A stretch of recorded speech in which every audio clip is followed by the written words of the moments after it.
Good evening, families. Thank you for joining us. Good evening, families. Thank you for joining us. Give us a few seconds to make sure all the technical things are working on our side. I'm going to share the presentation for the evening. I'm just making sure that we've got sound working. Sound is working. Perfect. Give me a few seconds to get this started. All right, perfect. Thank you again for joining us this evening and taking time out of your evening for the 24-25 scheduling presentation. Just to make sure everyone's in the right spot, this is for students who will be 7th and 8th graders next school year at Lakeview Junior High. So if we have any current 8th grade families whose students will be high schoolers next year, we can point you in the right direction by getting you connected to an admin or a counselor at the high school. But again, this is for students who will be at the junior high in the 24-25 school year. Let me make sure. I don't know if my presentation is being shared, so let me make sure I'm through. Looks like it's on my end. Can you not see anything? Let me advance forward a slide and see if that works. Perfect. All right. So this is just an overview of our admin counselor team. In the room with me tonight, I have Joetta Gregory. She is one of our assistant principals. She works primarily this year with our 7th graders. Next year, she will be working with our 8th graders. Sarah Geiger is also in the room. She is one of our 3 school counselors, works primarily with students' last names G through M. And I am Ben Baptist. I'm the principal of the building. This is the rest of our admin counselor team. Andrea Patridge is our lead assistant principal. She works with 8th graders primarily this year, and then she will work with 7th graders next year. Garrett Fisher is our dean of students. He works with everybody. And then our other 2 counselors, Chad Gill works with last names A through F, and Ryan Max works with last names N through Z. So this is just an overview as to what we are going to go over tonight. We're going to start by going over what a typical day looks like at Lakeview, giving you a chance to look at the bell schedule. For those of you who have current students at the junior high, not much is scheduled to change. I know there's talk about proposed start time changes, but the bell schedule we're going to look at tonight is our current bell schedule. Nothing has been finalized with those start times. We're going to look at the scheduling hub and the process. We'll go over some basic information about core classes and elective offerings, and then we'll save time at the end for a Q&A session. At any point during this presentation, feel free to use the chat. Again, we have Sarah Geiger and Joetta Gregory monitoring the chat, and they will provide answers when they can. And toward the end, if there are any questions that have not been answered, we will spend time doing that during the Q&A. But again, feel free at any point during the presentation to use that chat, and Mrs. Geiger and Mrs. Gregory can hopefully help you out. All right, so what does a typical day look like at Lakeview Junior High? So it looks like an 8-period schedule. It's really 9 periods because we have that Paul time E&I class between 2nd and 3rd period. Again, this is our current bell schedule. I know the proposal has been sent to the Board of Education to move our start time up by 10 minutes. So it would start at 7:05. That has not been finalized. The district is taking feedback from staff members and the community. So I think Mrs. Geiger can put a link in the chat, which is going to take you to a Google form. If you have not given your feedback on those start times, please feel free to send that. I think we have over 650 responses so far, which is great, but we want to make sure that everyone's voice is heard. So please use that form and send in your feedback so we can make sure we've captured the opinions of our families. Again, this is our current bell schedule, a start time of 7:15 for students and an end time for 2:10 p.m.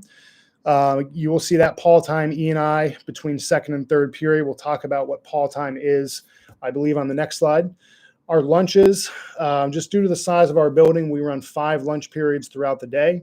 Because of our early start time, our first lunch is starting pretty early as well. So our first lunch starts at 9:47 in the morning, and our last lunch of the day starts at 12:43 p.m. And again, that's just due to the start time of our day. We are the first building. Those of you who are going to be new to the building, transitioning from the middle school, this is a pretty big adjustment. I don't know, it might be 8:40 off the top of my head is when students start right now, somewhere around there. So going from roughly 8:40 to 7:15 is a big adjustment. but that's one of the reasons why we have our lunch periods start so early.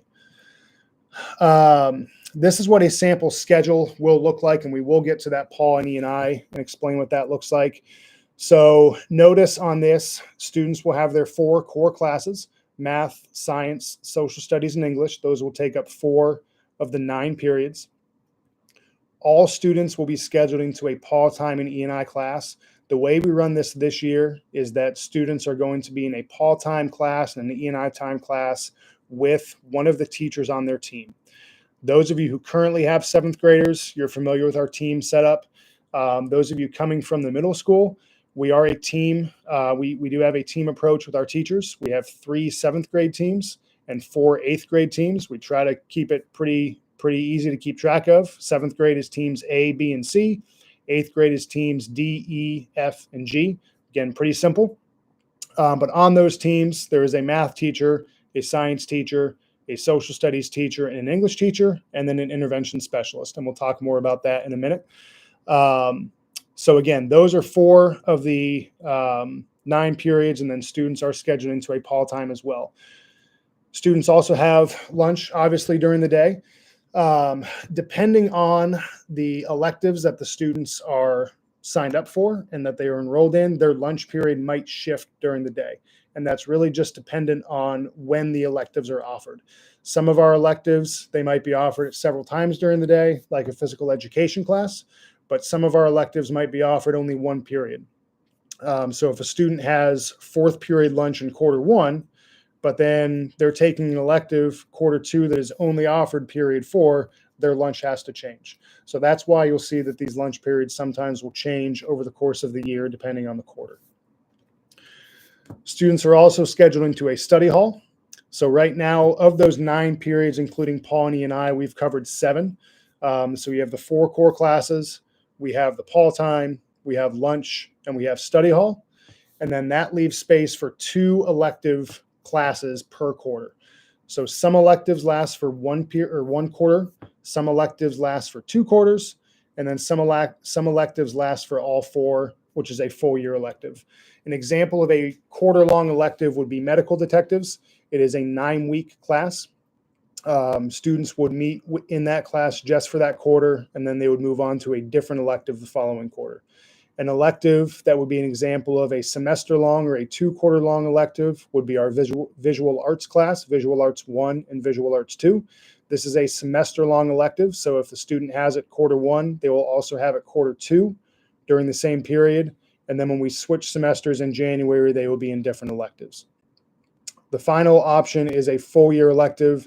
This would be a Spanish class, a French class, band, choir, orchestra. I'm probably leaving one out, so I apologize. But these typically are also high school credit classes when we talk about the foreign language. So these electives last for the entire year. So again, just to review, a sample student schedule is going to include all 4 core content areas, a Paul time class, a lunch period, obviously, a study hall, and then that leaves room for 2 elective classes per quarter. So what is Paul time? We mainly view this as a homeroom class. A lot of families are familiar with that homeroom idea. There are no grades. It's mainly focused on relationship building, conversations. We have sense of belonging activities. We have some behavior activities. We teach behavior improvement lessons. It's really just a time, a very low stakes environment for students to get to know their peers, engage with the staff members in a hopefully stress-free environment, because there's no assignments, there's no grades. It's just an opportunity to build connections with their peers and with their teachers. The other part of that period is E&I. This is a time devoted to enrichment and intervention. So depending on students' performance so far over the course of the year, they might be receiving a little extra support during that time in any of the 4 core content areas, or they might be doing some enrichment activities, again, depending on the progress they're making over the course of the year. I'm going to pause real quick to make sure there are no questions that need to be addressed. We're good. Awesome. So just a quick overview of the scheduling process. So we have registered all students' core classes already. So once your student goes into Infinite Campus and goes in to choose their courses, you will already see that their core classes have already been loaded in. And again, the core classes would be their math, their science, their social studies, and their ELA class. Students also will be loaded a lunch period and the Paul time and study halls. Students are responsible for registering for their electives. So over the course of this week at the middle school and the junior high, students are learning more about the elective options. They're also going to have an elective request worksheet that is going to show them all of the electives that we offer in the building over the course of the year, as well as how long those electives meet over the course of the year. So again, we have electives that meet for 1 quarter or 1 unit, 2 quarters or 1 semester, or 2 units, and then full year elective courses, which would show up as 4 units. So that elective request worksheet is really going to help the students kind of plan out what electives they want to sign up for. Have they signed up for enough electives? Have they signed up for too many? And then that will help them as they go into Infinite Campus and load the elective requests into the system. Now, I will say, this might show up on a later slide, but I'll say it now while I remember. This does not guarantee that the students will get those elective requests. So we always encourage students to sign up for alternate choices because how we build the master schedule, electives may only be offered at a certain time or a certain part of the year. So some electives might only be offered in the first semester. Just based on how many students signed up, how many sections we can offer with the staffing that we have. So just because a student signs up for example, let's say exercise science, does not guarantee that they will get that class. We will make every effort to get students into every elective that they requested, but unfortunately we cannot meet every request. So again, please encourage your student to sign up for alternate electives in case they don't get into all of the electives that they really, really want. For students who have an IEP or an individualized education plan, just a brief overview as to what scheduling looks like for students who have an IEP. Things to keep in mind: core and support classes are scheduled for students based on their services that are required, the goals, and the minutes. Our special education coordinator at Lakeview is Brittany Turnbull. She will work with the middle school and the junior high teams to create a best case scenario for many potential options. So some of the things that we need to keep in mind as we are creating these schedules are any co-taught classes. This would be primarily in English and math classes, where the student would have access to the classroom teacher as well as an intervention specialist co-teachers. We would have 2 adults in that classroom. Oftentimes, students with an IEP will have a tutoring class, and this is primarily working with the intervention specialist on the goals and objectives associated with that IEP. This is not necessarily a time to work on homework or assignments. It's devoted to working on those IEP goals and objectives. Independent reading is going to work with a reading specialist on decoding and encoding goals and objectives.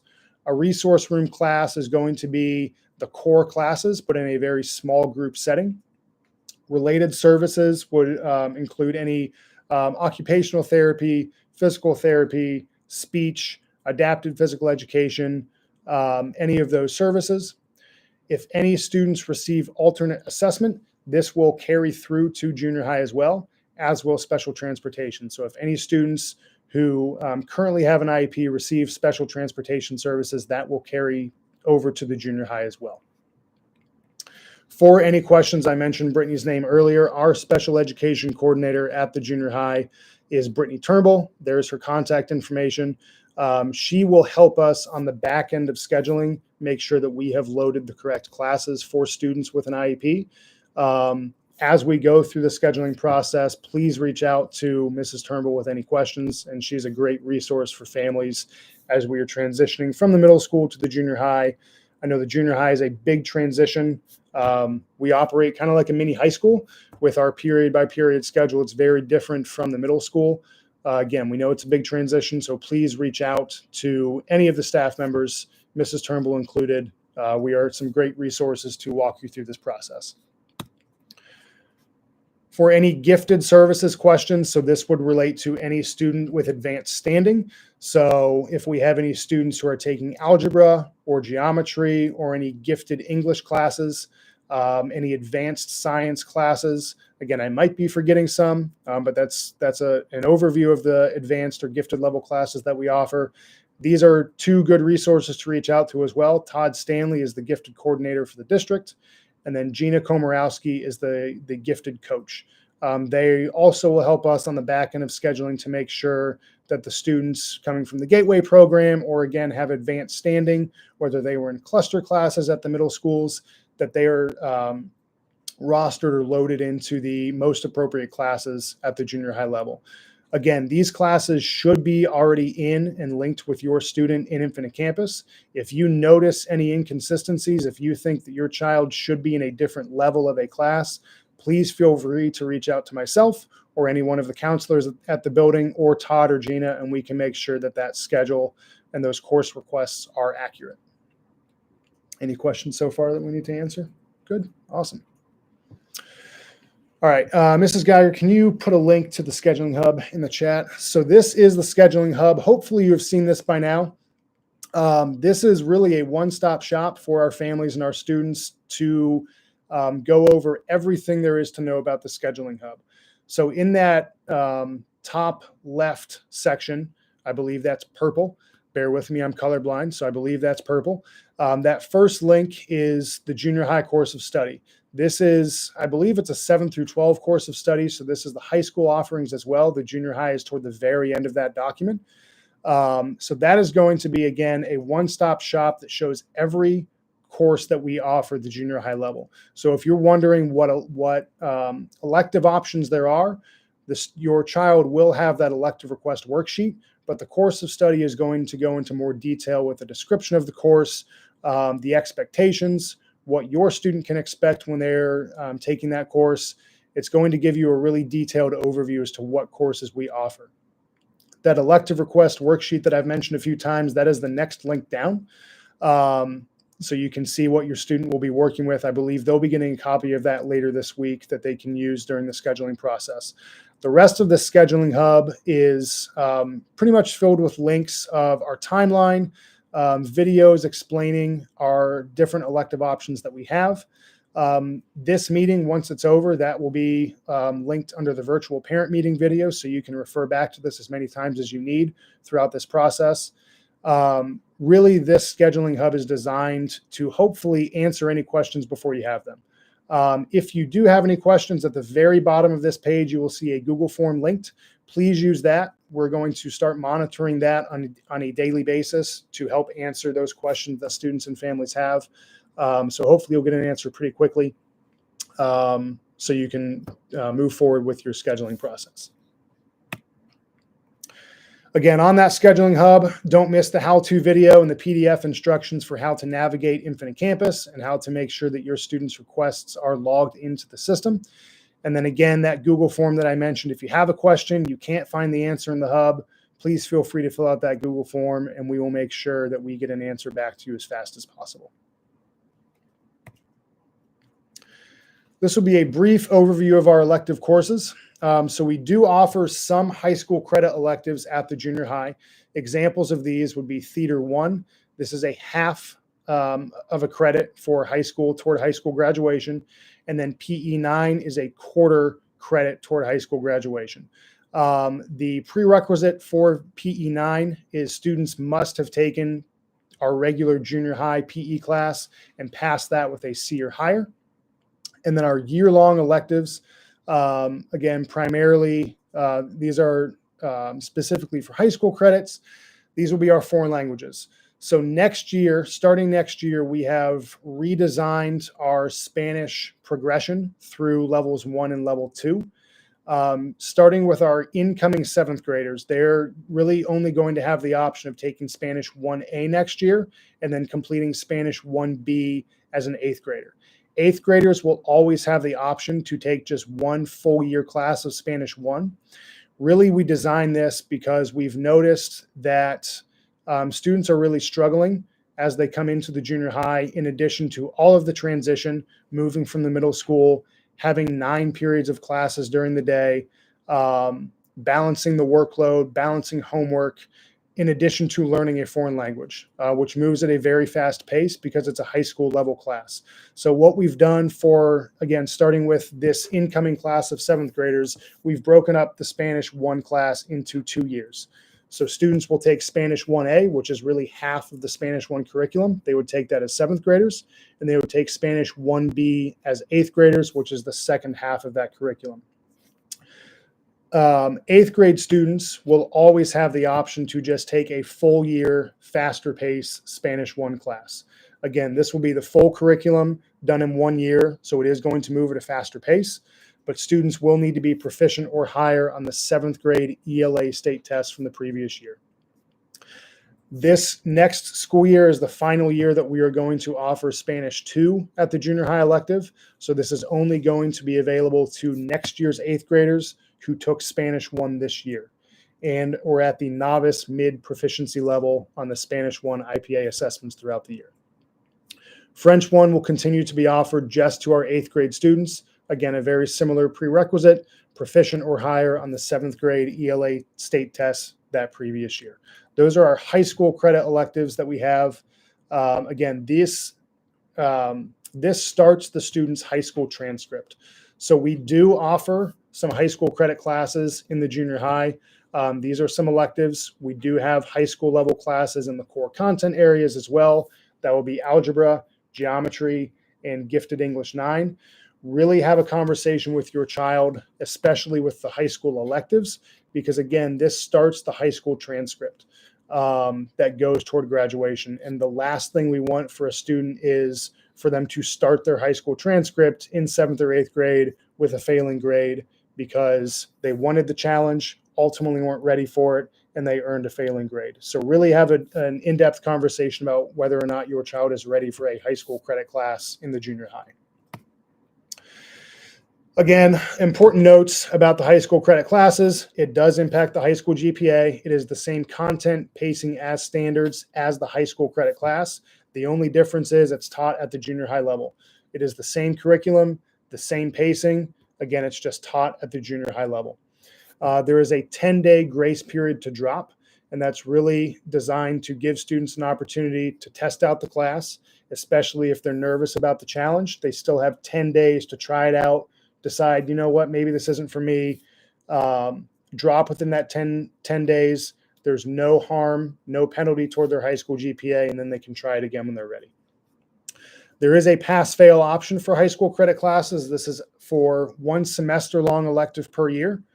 Core classes and year-long electives are not eligible for pass-fail. So really, if we go back to the previous slide, this would only apply to Theater 1 and PE 9 because these are our semester electives for high school credit.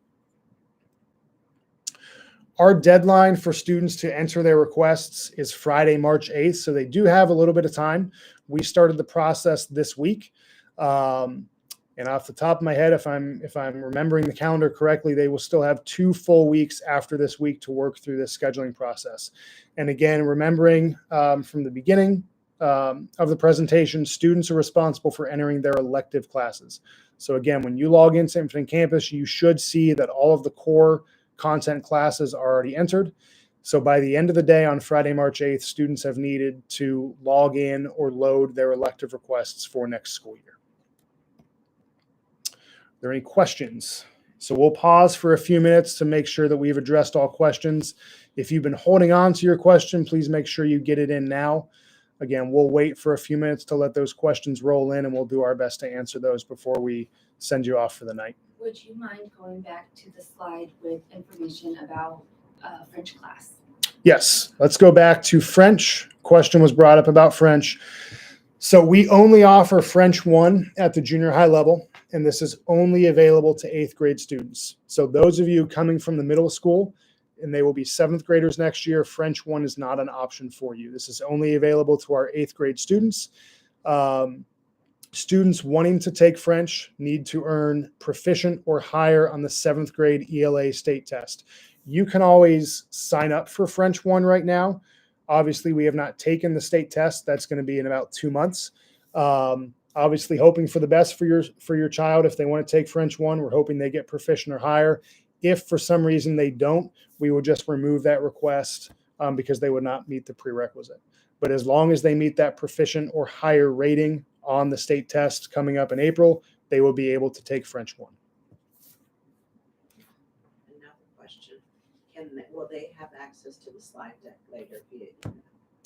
Yes, students and families will have access to the slide deck. So there is a spot available on the scheduling hub. There's not a link there yet, but this slide deck will be available on the scheduling hub. I believe it'll be under the virtual parent meeting link in the bottom left corner on the scheduling hub. That is where this presentation will be linked.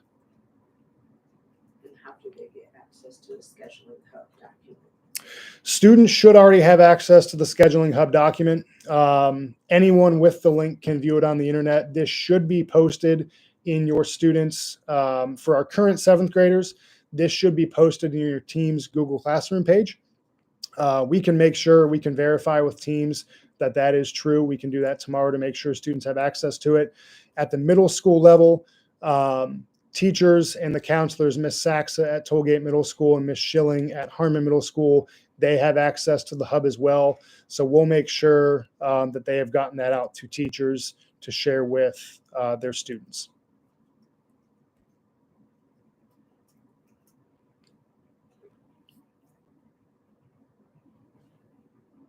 Can 7th graders take high school core classes in junior high? We were explaining that if they are at Gateway or Math Plus, they may be able to take the. Yeah, so incoming 7th graders, the question was, can 7th graders take high school level core classes at the junior high? It depends on, I guess, the current status or the placement of the student. So we do have some 7th graders taking high school level classes at the junior high. This would mainly be, off the top of my head, again, I might be forgetting a class. This would mainly be the Algebra 1 class, and then they would take geometry at the 8th grade level. 7th graders do have options for some advanced standing or advanced level classes. We have a gifted English 7 option. It's not for high school credit, but it is a gifted level, advanced level class. There's also advanced math 7. So for students who are not on the pathway to take algebra as a 7th grader, that algebra class is a high school level class. But if students are not on the pathway to take algebra, but are still somewhat advanced in the math curriculum, they could take advanced math 7 in the 7th grade, but that is not a high school level class. Again, it really goes back to the current placement at the middle school level, what classes they are in, and how those classes translate to our advanced level classes at the junior high. Again, the best people to ask for any gifted related questions will be Todd Stanley and Gina Komorowski. I can flip back to that slide real quick to make sure that we've got that contact information. Bear with me as I quickly go back through my presentation. Share it in the link as well. Perfect. So again, Todd Stanley and Gina Komorowski. Todd Stanley is the gifted coordinator for Pickerington, and Gina Komorowski is the gifted coach that works with the students and the teachers. And that is their contact information if you need to reach out with any gifted level questions.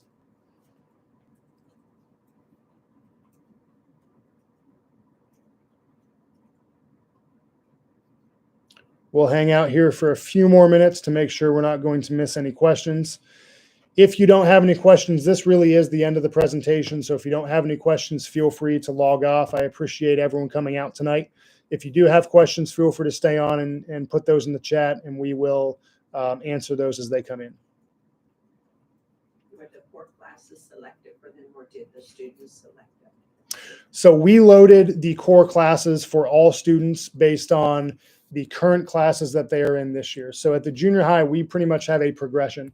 For our rising 8th graders, those students who are 7th graders right now, there's a progression. So if a student is in English 7, they're likely going to take English 8. There's a few students, depending on space and depending on gifted qualification, that they might be moving into gifted 8. Again, those questions I would defer back to Todd and Gina. But those classes, the core classes, have been loaded in for students based on either the current class that they are in and the next level, the next grade level class, or it's been loaded in based on the gifted placement for our incoming 7th graders. A question that we've received multiple times is if a student is plan is scheduled to go to Ridgeview and they would like to come to Lakeview, are they allowed to switch? I've been telling them to contact the district office to ask about open enrollment. Yeah, so any open enrollment questions would need to go through the district office. I know there was a discussion earlier this year or maybe late last year about the open enrollment process. But any open enrollment, any intra-district transfer questions should go through the district office. And they would help with answering any questions about change of address or any possibility of a transfer within the district. Are there any technology electives available? There are some technology electives. So again, the scheduling hub, the course of study is the best place to look, as well as that elective request worksheet. We do have computer science and innovation makers. We do have a second level of that course. We have a multimedia class. I don't know if design and modeling would fit the definition of technology, but we do have some technology related classes at the junior high that 7th and 8th graders can take. Python programming would be another elective that comes to mind related to technology. And who should they contact if they are new to the American education system? If you're new to the American education system, welcome. Welcome to Pickerington. I would have you first reach out to your either your middle school counselor, either Miss Saxa at Tollgate or Miss Schilling at Harmon. And then if we need to address any, maybe explain the process at the junior high level, we can get you in touch with who your student's counselor will be at the junior high. So again, Chad Gill, if you remember this from our slide at the beginning, Chad Gill works with students' last names A through F. Sarah Geiger works with last names G through M. And Ryan Max works with students' last names N through Z. So feel free to send any of those counselors an email. Even if you reach out to the wrong one, we're very helpful people. We're friendly. We will help you as best we can. We can point you in the right direction. Parent asks, making sure I understand correctly that I need to sit with her and schedule electives correct. I'm not sure I understood where the link to scheduling is. Yeah, so really the responsibility for the students and the families before March 8th is going to be loading in the electives requests. In the scheduling hub, you will see, let me see if I can get back to the scheduling hub. So on the scheduling hub, in that left column, that purple column, you'll see a link for how to schedule courses in Infinite Campus. Those are going to be written instructions. A little way down the page, you'll see a video for how to schedule courses. Those would be two good places to start to help you start that process of logging into Infinite Campus and making sure those electives requests get into the system.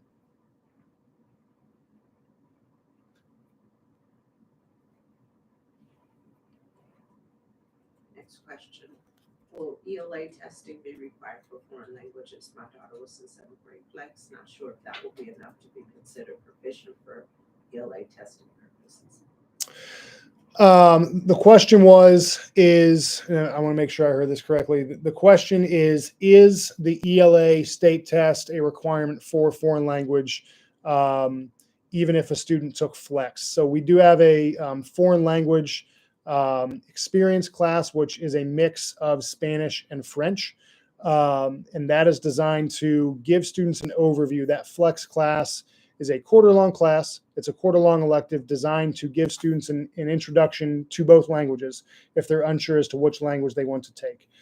To get into the high school level Spanish and French electives, yes, even if a student has taken flex, they still need to meet the prerequisite of proficient or higher on the previous year's state test for ELA. Is there any more information for students who want to take high school classes? If students and families are looking for information on high school level classes, if the scheduling hub has not answered those questions, I would have you reach out to the counselor at the junior high. We can really kind of tailor our answer based on what your specific needs are, what your specific questions are. Again, feel free to reach out to myself. Andrea Patridge, again, is our lead assistant principal. Joetta Gregory is our assistant principal. And then any one of the counselors, just send any one of us an email and we can follow up to answer those questions about high school classes directly. All of the email addresses that you mentioned are going in the chat. Perfect. Mrs. Geiger is putting all of those email addresses in the chat. Thank you for that. If a student is in gifted reading cluster, would they still be signed up for 7th grade English, or is this a question from Mr. Stanley? I would start with, you can start with Mr. Stanley. The question was if a student is in a gifted reading cluster, it sounds like in the 6th grade, are they in the gifted English class as a 7th grader? You can start with Mr. Stanley. You can start with Ms. Komorowski. Again, you can also send any one of us an email. We can go in to check what your student is currently signed up for the English class. We will be able to confirm or tell you what that class is. If you have any questions beyond that in terms of qualification, that is when the best people to ask will be Todd and Gina. Again, if you do not have any questions, feel free to log off. I appreciate you coming out and spending time learning about our scheduling process. If you do have questions, feel free to stay on and we will get those answered for you.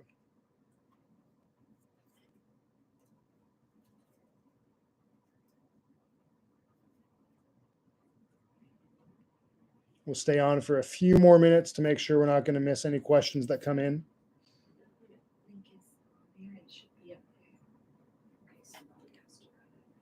And just a reminder about the Google form on the scheduling hub. I'm sure you will think of questions immediately after this presentation is over. So please use that Google form at the bottom of the scheduling hub. We are going to monitor that and address those questions as they come in. So as you come up with questions over the next 2 weeks, please use that Google form. Or again, as I've said, feel free to call the school or email any one of us and we will get an answer to you. They've been asking about the scheduling hub. We've been putting it in the chat. I'll put it in there again, but I just wanted to make sure that they could access it. So we've been getting a lot of questions about the scheduling hub. The link is in the chat. If you are not able to access the scheduling hub, please let us know.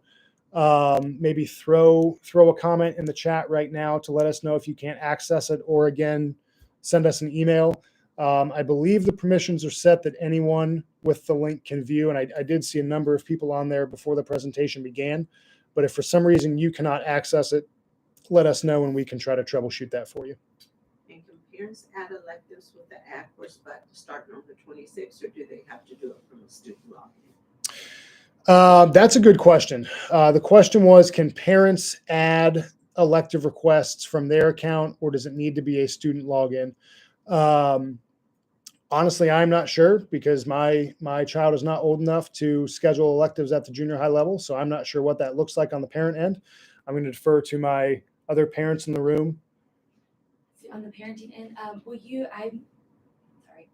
we found out that the links have not been appearing in the chat when we put them in there. So we will share those with the with the middle schools and ask them to distribute them to their parents. Okay, so circling back, we just found out that the links that we've been saying are in the chat have actually not been showing up in the chat. So we do apologize for that.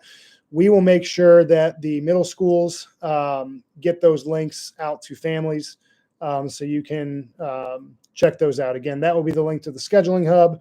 That will be the link to the program of studies. And that will be a link to the school start time feedback. And can an 8th grade student sign up for band, choir, or orchestra if they didn't take it prior years? Yes. So the question was, can a rising 8th grader, so a current 7th grader, can they sign up for band, choir, or orchestra if they did not take it in previous years? Short answer is yes. I would have you reach out to the directors within those departments just for more information about what that process looks like. I'm not sure at what level they will be brought in. I would have you work with those directors to talk about next steps if they want to join any of those programs, and we can get that information out as well. The band director at the junior high, the band directors are Matt Guerreri and Tracy Perulikar.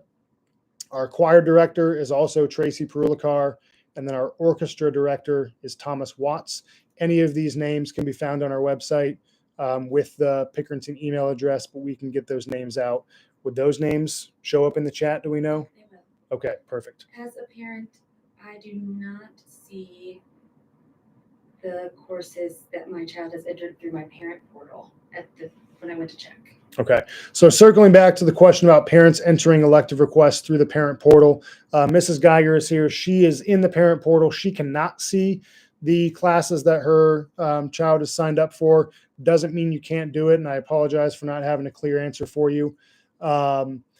Best path, the easiest path would be to sign up through your student's account, but we can get some clarification on how you can access that through the parent side.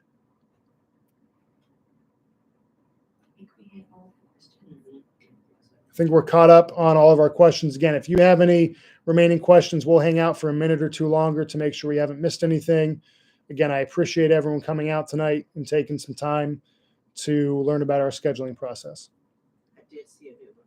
Can we just walk in Lakeview or the middle school for more in-person inquiries if we are still confused parents? So the question was, can you walk into the junior high, Lakeview, or the middle schools to ask questions about scheduling? We don't do walk-in appointments. However, if you call or email to set up an appointment, we will definitely put something on the calendar to meet with you. We're obviously not going to turn you away. But just because we are in the middle of our scheduling season with our 8th graders, scheduling for high school, we can't guarantee that someone will be available when you come to the school. So again, if you reach out to any one of us on the admin counselor team, we'll be more than happy to set up a meeting with you, hopefully that same day. We just can't guarantee that we will be available at that time when you come to the school.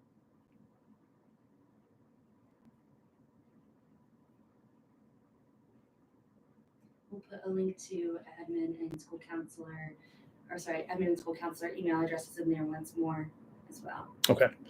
It's not coming through. I don't The see email it. addresses? Yeah, the email. And we can actually update the presentation. Again, the presentation will be linked to the scheduling hub. We can update the presentation with the email addresses for the admin counselor team on that introduction page, so you have access to that. We good on questions? Does your child have to score an advanced or accelerated on the OST for high school credit classes, or is that just for foreign language classes? So the question was, does a student have to score advanced or accelerated on state tests to qualify for high school level classes? Was that the question? Yes. The prerequisite is really only in place for those foreign language or the world language classes, Spanish and French. The advanced level or gifted level classes are really dependent on the progression or the path that the student is on. Again, depending on space, depending on state tests, I'm going to defer to Todd and Gina on this. There may be opportunities, but they would know more about that.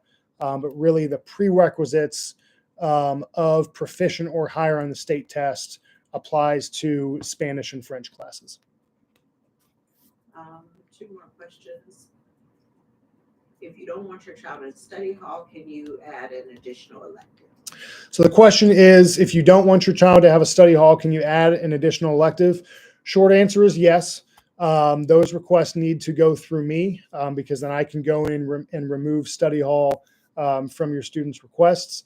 We strongly, with that said, we strongly encourage at least our 7th grade students to take a study hall through all 4 quarters because of the big transition from middle school to junior high. As I talked about earlier, we are a mini high school with the number of electives classes that we have. We've talked about the high school credit classes that we have, the way our bell schedule operates. Students are transitioning between every period. There's a lot of freedom at the junior high, and it's a really big shock to a lot of our incoming 7th graders. So because of that transition, because of the number of classes that students will be taking, really have a long conversation with your child, again, especially 7th graders, about whether or not they are going to be able to handle the workload of a 3rd elective on top of the 4 core classes that they take. So again, circling back to that question, yes, students are able to request to remove a study hall, to add a third elective, but those requests need to come through me. And then I would confirm with the family that this request is valid before that study hall is removed from the requests.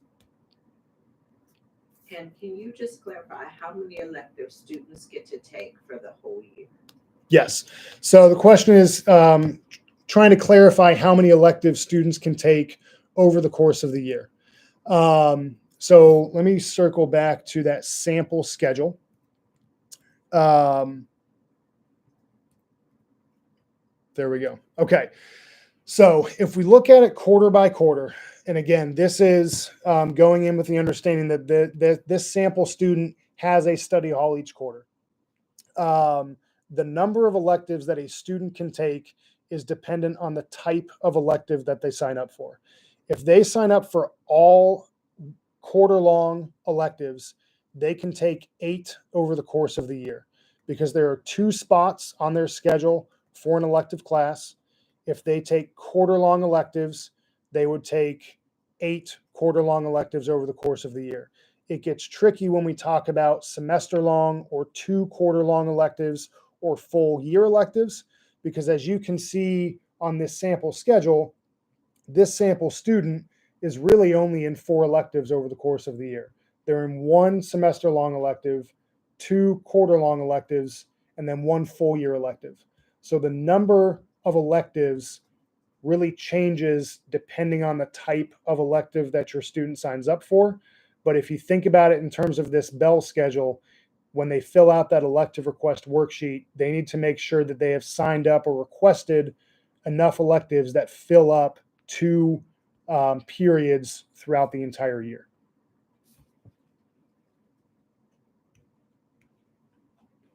Any other questions that we need answered? Okay. Well, at this point, we're going to end our presentation. Again, if you have questions, please feel free to use that Google form on the scheduling hub. We are going to make sure that all of our families and students have access to the links that we've talked about a lot tonight.